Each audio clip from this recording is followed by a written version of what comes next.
Hi everyone, this is Alexander Lim, and welcome to AuthorStory, where in every episode we speak to various authors on various topics of interest. We have an interesting episode today because I'm interviewing Kate Genovese, who has been a registered nurse for over 30 years. She's involved in alternative medicine and runs her own Reiki practice. She's a mother and also the author of this week's featured book, Hat Tricks from Heaven: The Story of an Athlete in His Own Prison of Addiction. You can check out her book right now by clicking on the Amazon link in the video description below. So, Kate, welcome to Author Story. Thanks lots for being our guest. Oh, thank you for having me. First off, did I pronounce your last name right? Sorry about that one. Yeah, no, it's funny. That's how everybody pronounces it that way in Okay. Italy. Oh, okay. In the United States, my husband's family pronounces it Genovese, but either way is fine.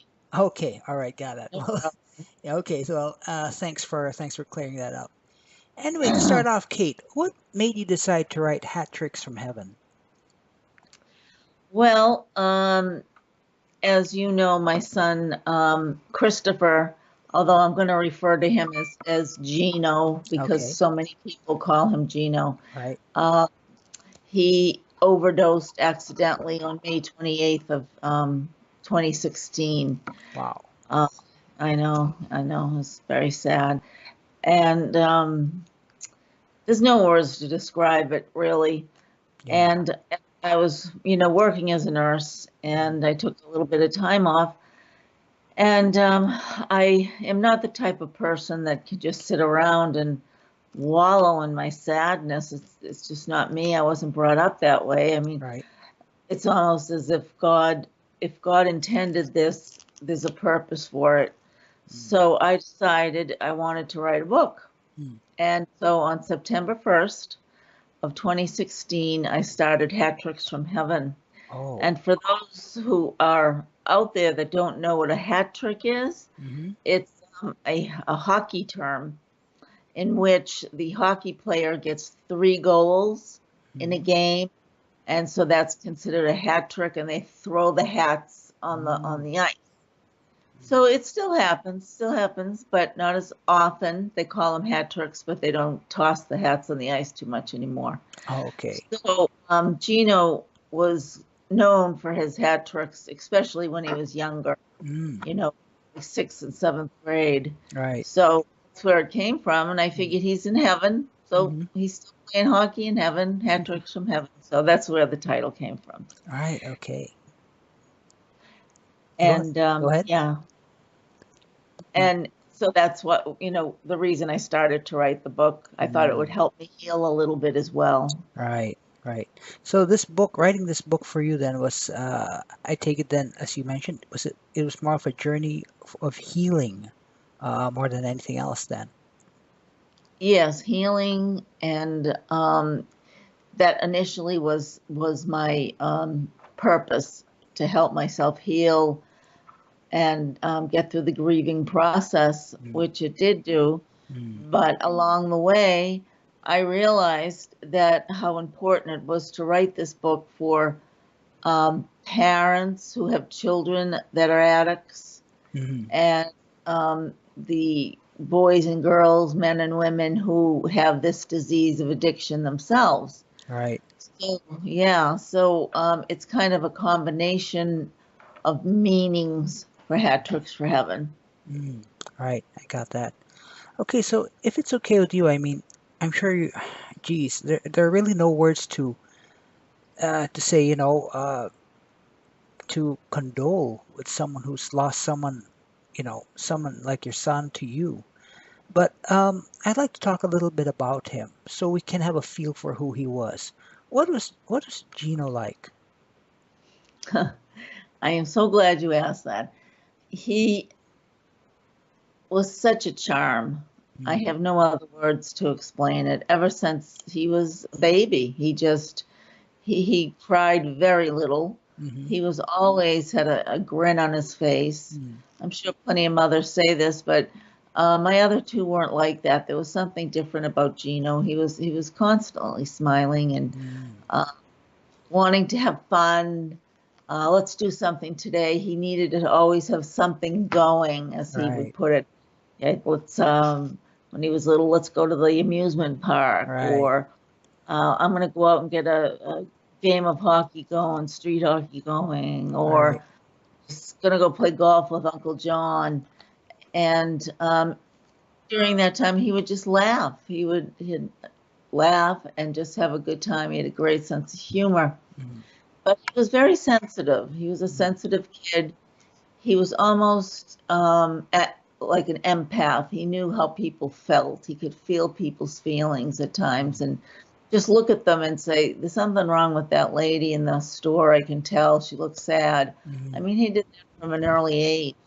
Mhm. And, he kind of was always helping people, changing tires, jumping out of the car and helping a blind person cross the street. I mean, these are just examples, but he did do them. And he was sincere. He didn't do it just because he wanted people to think that, oh, what a good kid he was. It just came natural to him. Mhm. Yeah, Oh, and he had a lot of girlfriends. I don't know if you have a copy of the book, um, but there's quite a few pictures in the book, and he is very handsome, mhm. and he always had a lot of girlfriends. Okay. And ever since seventh grade, his last girlfriend he went out with for 8 years, Mhm. and she finally had to break up with him because of his addiction. She Mhm. had a hard time with it. Right. But he was also he was athletic. He was smart. He wasn't brilliant by any means. He Mhm. had a good head on his shoulders. He had a lot of common sense. Mhm. He did have somewhat of a temper. Mhm.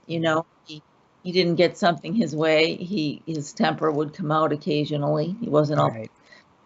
Mr. Wonderful. Right. And uh, he was good at explaining things. He had a way of, if he was here right now, he would have showed me in a second how to do Skype, because I'm not good with different mechanical things. Right. So he just been right on it. So he was just a loving kid. He really was.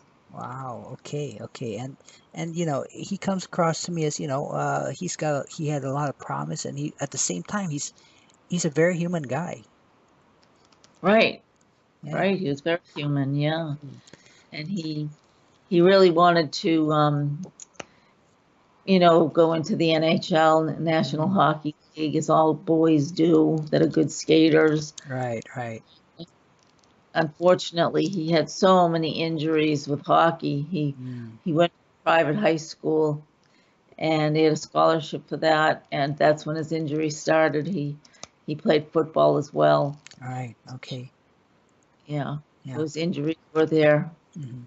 So this kinds of leads on to my next question, because I mean, a lot of folks, I mean, when we think someone who's addicted to drugs, we think of someone who who hasn't bathed in a year, stays in some seedy rundown room, has needle tracks all up and down his arm. But this really is not the case, is it? I mean, particularly with Gino. No, not at all. Not And at it all, no. it just goes to show you and the world that we should not stigmatize the disease of addiction. I mean, he Yeah. was a well-rounded boy. He was a college graduate, but he has the disease of addiction, and it's Mm, truly a disease. mm, I mean, I'm sure there are, and I'm sure he had ended up on a street corner at some point during his addiction, mm, being homeless, but that wasn't him in general. mm. You know, he just was not. He always found some place to go, Right. and so most of the time let him in the house. Yeah. So I have to ask, how did this addiction begin? Where did it begin, and how did it get so serious? So out of control, I know. Well, as I said, he had injuries. So from the very beginning, in ninth grade, when he hurt his knee, Hmm. he was prescribed Percocet. Hmm. But he didn't take that too long. He got back out on the ice after 2 or 3 weeks, and he seemed okay then. Hmm. We actually didn't. My husband and I, when I refer to it's my husband and I didn't really worry too much until he was 17 and he had a shoulder surgery from hockey. He Ouch. got Okay. really wiped out against the boards, and shoulder pain is very bad. It is Yeah. very, hurtful. Right. So he was a month into it, and he had to go back to school. He came home to recuperate, and on the way back, he said, "Mom, I really need to stop and get some more pain medicine from the doctor." Mm-hmm. And I looked at him and I said, Gino, I don't think so. I'm not feeling right about this. You've been into this a month. Mm-hmm. You need to switch over to Motrin, Mm-hmm. or at least you really need to cut down on the Percocet. You're going to get Right. addicted. And he just gave me a very, very hard time. Mm-hmm. So I said, all right, we're going to go to the doctor's and see what he has to say. Right. And the doctor agreed with him. He Huh. said shoulder surgery is very painful, Mm-hmm. and he can, take the Percocet and study. That will be no problem. He can take the Percocet on the ice. Mm-hmm. I thought the doctor was crazy, but Mm-hmm. I went along with it. And I told him that addiction ran in my family, and I was concerned about that. All right. And he just said, Gino is not an addict. Mm-hmm. Stop hovering over him. Mm-hmm. So with that, I let it go. I felt embarrassed. He intimidated me.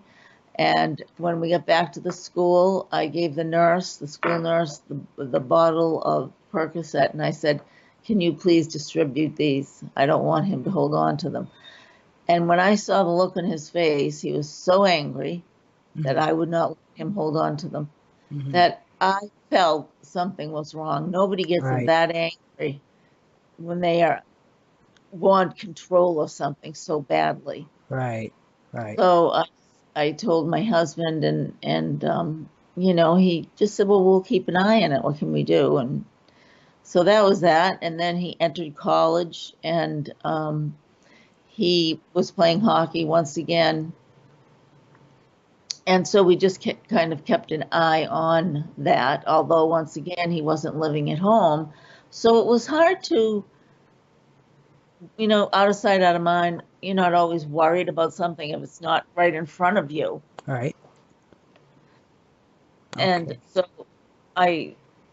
we kind of just let things go by. Mm. And a couple of times I questioned him when I saw him come off the ice. Mm. He looked like his eyes were pinned.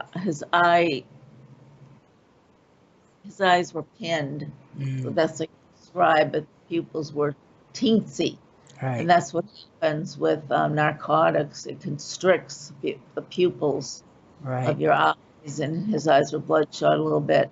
Right. So at this He's- time, sorry. So at this time, did you already have the feeling that he was addicted to the painkillers? I thought he was taking too many of them. Mm-hmm.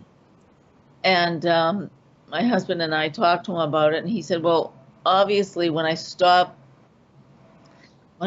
playing hockey, I won't need them anymore. Mm-hmm. And so that's the way he wanted to leave it. Okay.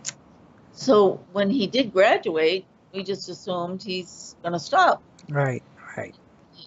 Got a really good job in a lumber company, and he still had his girlfriend. They were talking about marriage. Mm-hmm. And about 2 years into it, he called me up. He was, I think, about 25, 26 at the time, and he asked me for money for rent. Mm-hmm. And I said, you make more money than I make. Never mind me. You should be giving me money. Right. And I said, what happened that you need money? And he just said, I just made some mistakes. And he came out with, and I said, is it drugs, Gino? And he said, no, it's gambling. Mm-hmm. I gambled and I lost my money. And that happened to be true. He also had a gambling problem. Okay. So worried about that. I was worried about that. Right. So go ahead. No, you go ahead. No, I was gonna ask. So when was the first time that you realized that Gino was addicted? I mean, all this was just like, okay, it might have been this, might have been that. When did you realize Yeah, for sure that he was addicted? we realized for sure about a year after that incident, his old roommate from college called up and told us. He said, "I hate to be a snitch, but Mm, Gino has an addiction." And he said, "I do as well. mm, I'm taking myself and going to California to a rehab, mm. but Gino also is very addicted and owes me $2,000." Wow. Okay. Right. So we didn't know if this kid was telling the truth. You know, he could have just been looking for $2,000. We didn't Right. know him that well. Mm. So my husband went up to his apartment, and he lived above a bar. Uh, Bar room was downstairs, and he found Gino sitting at the bar, drinking a beer that he couldn't even pay for, tears uh-huh. rolling down his eyes. And he had known that the call had been made because his roommate had called him and told him his dad was on the way. So Okay. Gino was waiting for my husband. Mm, So he admitted it. He said, "I have an addiction, mm. and I I need help." Right. So we said, "Okay, you need to get out of this apartment, the situation you're in. It's no good living above a bar. Nothing good happens with that, I don't think." Right. And in this instance, we packed him up that weekend and he moved home. Okay. And he didn't want to go to a rehab. He thought he could do it on his own with Mm-hmm. Mm-hmm. Narcotics Anonymous meetings and counseling. Mm. So we tried that for a bit, and after 2 weeks, he started to get high again. And it was Okay. kind of like that was the pattern. Right. And Right. every time we said, "You need help, you need Mm, to go away and go to a rehab," he'd leave the house. He'd go to a friend's house, mm, and then we wouldn't see him for a month. mm, And then he'd be back and it'd be okay. mm, But each time he came back, there was something worse. mm. Like he lost Heather, his girlfriend. She broke up with him. Right. Then then he was in an accident with a company car, Okay. and he lost his job. So Mm. it was a pattern, as Right. is for most drug addicts. And um, so we were at a loss. Mm. He wouldn't, and he's close, he's getting to be 30 years old. Yeah. What do you do? It's not like he's 16. We can't make him do something. Right. So we kind of tried tough love, Mm-hmm. but we tried to love him. Mm. You know, we tried to tell him how important he was in this world, and he can kick this. It's a disease. And, every day I told him I loved him. I hated the disease. Right. And he got it. He understood, but he just didn't have that will right at that moment to stop. Right. But And once he got in trouble with the law, mhm. some restrictions were made. Okay. All right. So, and of So course, yeah, and yeah, and of course, we all know where it all ended. I mean, I guess I reckon as a human being, I'd reckon at any another route for him, but he ended up where he did.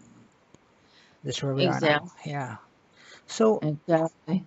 as both as a nurse and as a mother, what are signs of the now?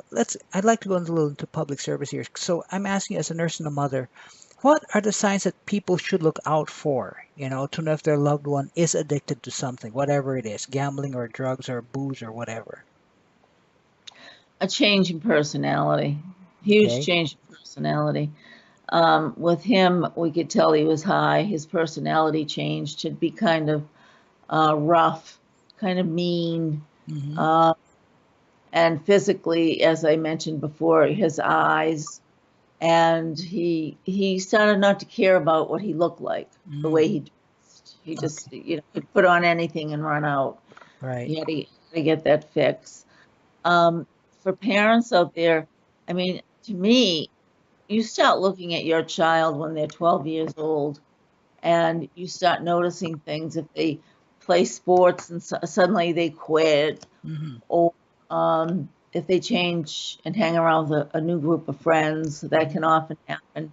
Mm-hmm. Or you know, it's okay to check your kid's room. You know how kids don't want you to go in their bedrooms, it's a private area. Right. Well, you know what? Too bad, Mm-hmm. because I would have found a lot of things in that room. That was a mistake we made. He locked his door and we let him lock it. Mm-hmm. But there was certainly some paraphernalia in there Right. earlier on we would have found out about. Right. Okay. Yeah.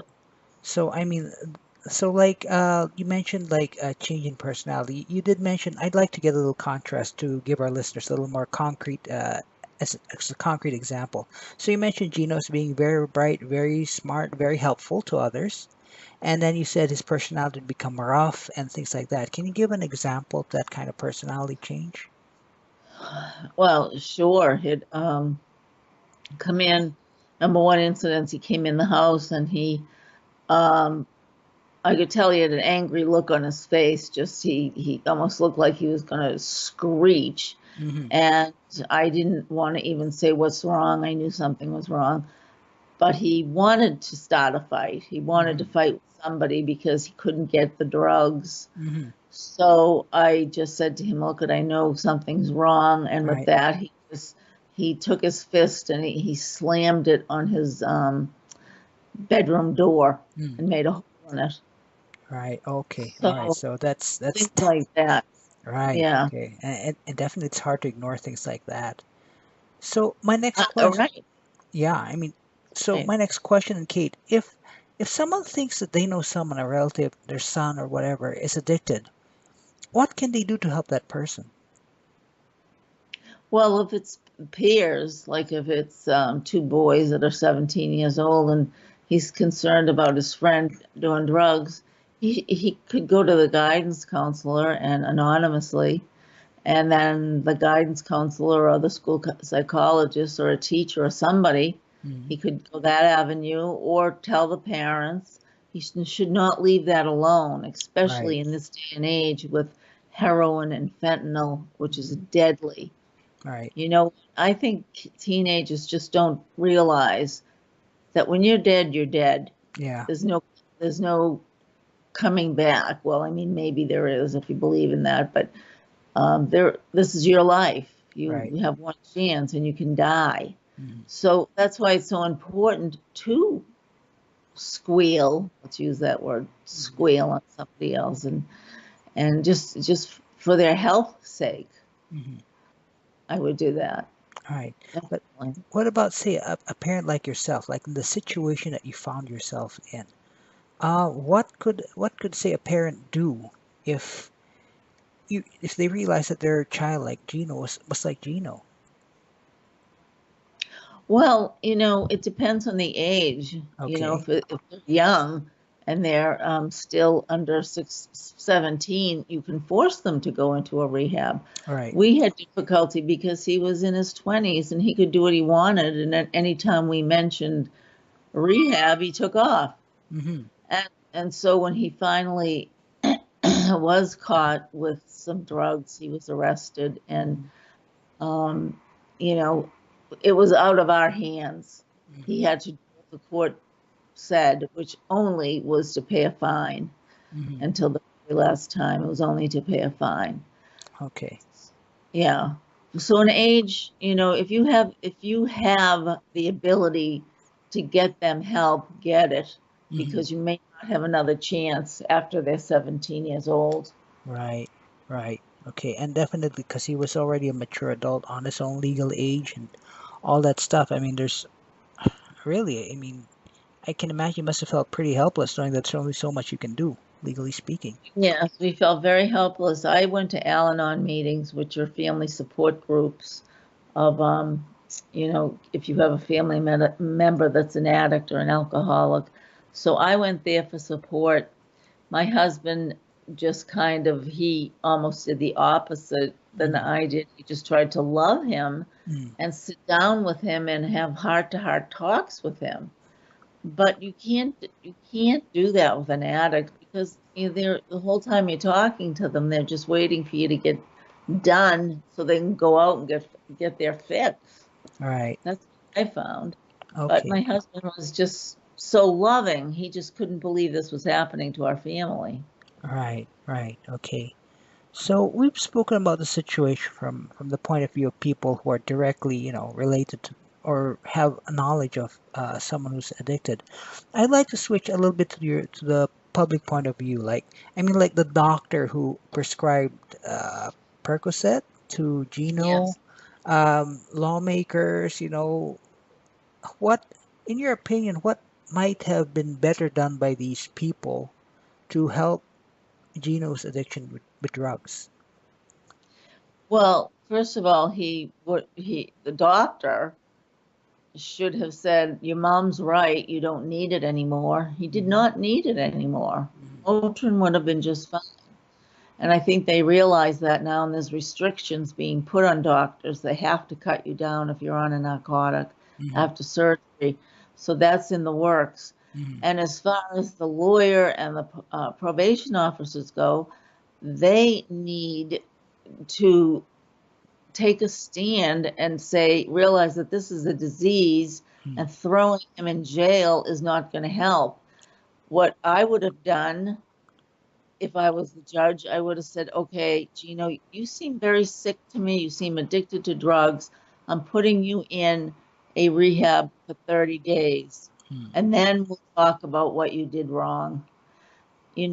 That way at least his head would be clear, mhm, and then he could face the charges that he needed to face. But they did mhm, the exact opposite, because we could not find a place for him to stay in Massachusetts. mhm, There were no beds available. So we found a place in Florida. That was the mhm, only place we could find something was that was reputable. mhm. And he wouldn't let him go there at all, or nor Okay. would the probation officer. Okay. All right. So, this is a big tragedy, and I have to commend you for writing about it, to let people know the impact, because this is serious stuff. What would, Very. yeah, so what would you like to have happen, when all is said and done With the book? with a book? Yes, as far as the book is concerned. Oh, okay. Um, well, my goal is to sell enough books and to have a sober house Mm, built. I mean, this won't happen overnight for sure, and it might take some other things as well. But like I said, there's so few beds and facilities in Massachusetts that we need more built for men and women. right. And yeah, because if Gino had had a bed, he would have may be alive today, Mm, you know. But instead, they didn't care. right. They don't care, and they don't care. They don't feel like it's a disease. This Mm, judge did not feel like it's a disease, so they need some instructions. They need some education. These mm, judges and the probation officers, instructions on what to do, or right. these kids are going to die. Right. Yeah. Okay. I got that. So definitely there's room for stuff to be done, more things to be done right there. Exactly. Okay. So Exactly. yeah. So Kate, in the last few minutes of this interview, are there any last words of wisdom you'd like to share to let our listeners know, to inspire listeners, or to give them something to think about, particularly regarding the subject of addiction? Yes. Um, First of all, I keep mentioning it's a disease, and it is a disease. And when I would say to Gino, "I love you, not the disease," that was true, because it changes. It does something to your brain chemistry. It puts you in a different category. You're sick. Mm, It's like you have cancer, or you're a diabetic. When that happens, you go to the hospital if you have a problem with that. The same thing with the disease of addiction. You get help. It's right. very important. You can recover, or you can stay in recovery with this disease. You Mm, don't have to live with it your whole life. right. And for those who are close to people who are addicted, what can they do? Whom can they approach to ask for help on their concern? Well, once again, Al-Anon is a very good source. That's what I go to for families of addicts and alcoholics. Counseling, you Mm-hmm. could go to individual counseling.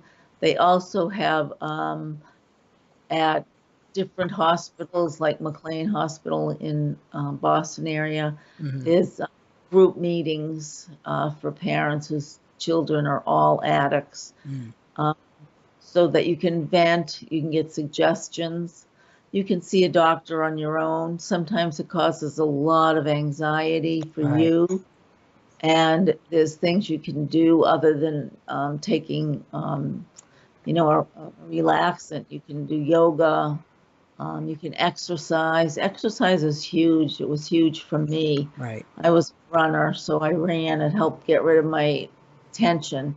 Mm. There's a variety of things out there to do now that there wasn't 10 years ago. Right. Yeah, yoga is big. That's big for me as well. Sometimes I do have to take a relaxant every once in a while Right. to try to get to sleep, Right. but I don't recommend it if Right. you don't have to take it all the time. Right. Okay, I got that. Okay. All right. So thank you very much for those words. I mean, there's definitely things that can be done then. Yes, definitely. Right. Okay. So in closing then, the book is Hat Tricks from Heaven, the story of an athlete in his own prison of addiction. The author's our guest, Kate Genovese, and you can find her book on Amazon. So Kate, thank you very much for being an author story. Thank you very much for sharing this very personal story of yours. Oh, thank you for having me on, and I certainly hope people buy the book and get something out of it. All right. Okay, there. So everyone, I invite you to go ahead and check out Hat Tricks from Heaven. And also, you can subscribe to our channel if you want. So see you next week, everyone, on our Author Story weekly interviews with another amazing author.